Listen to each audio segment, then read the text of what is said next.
The Government of National Unity has been in office now for just over 100 days. Democratic Alliance leader John Steenhuisen says his party now has a meaningful role to play in the reconstruction of the country. Our responsibility is to now meet the challenge of the hour and to help turn South Africa around. We see that DA ministers are taking their jobs very serious and making to ensure that things actually move forward. One of the positives is that traditionally opposition party MPs who are now part of the executive now have more access to information, and that is a good way of ensuring accountability. And you know what the DA ministers have been doing. They have been taking interviews. They have been performing. The new Public Works and Infrastructure Minister, Dean McPherson, seems to have hit the ground running. I want us to be a department that South Africa is proud of, that we're using public assets for public good, and that we're turning this country into a construction site. And we're going to be hopefully presenting in the next couple of months a new infrastructure plan to South Africa that speaks to the various strands that make up infrastructure, from schools, hospitals, clinics, to roads, to rail, to ports. And I think that if we get that right,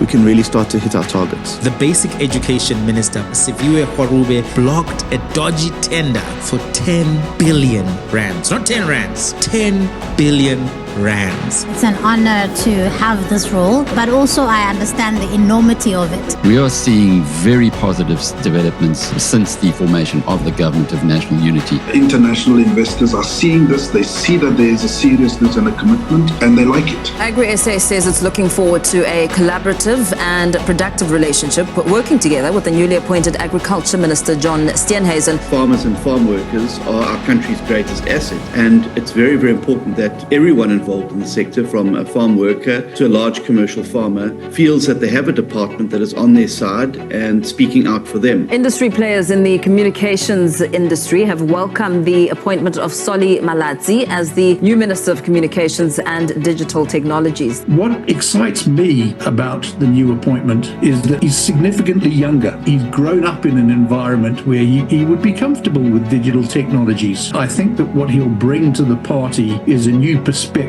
on what communications and digital technology means to young people living and working in South Africa. And the responsibility is on us to serve diligently, ethically, and to serve excellently. Forestry, Fisheries and the Environment Minister, Dr. Deon George, has outlined his priorities for the year. Dr. George has promised to consult widely on 2025 decarbonisation pledge. He says he'll be focusing on implementing ambitious actions. It's another positive outcome for the Democratic Alliance in terms of them showing that their ministers are going to do the work. They are in this particular DA-ANC coalition to do good work and quality work. And the ANC, their ministers were already complaining that the DA ministers are making them look bad. They're going to have to pull up their socks. The Home Affairs Minister, Dr. Leon Schreiber, is promising a crackdown on corruption in his department. We're going to generate so much economic growth because we'll have a functional system. We'll attract tourists. We'll bring in skills through a law and order style system. I think if we can demonstrate to you and many other South Africans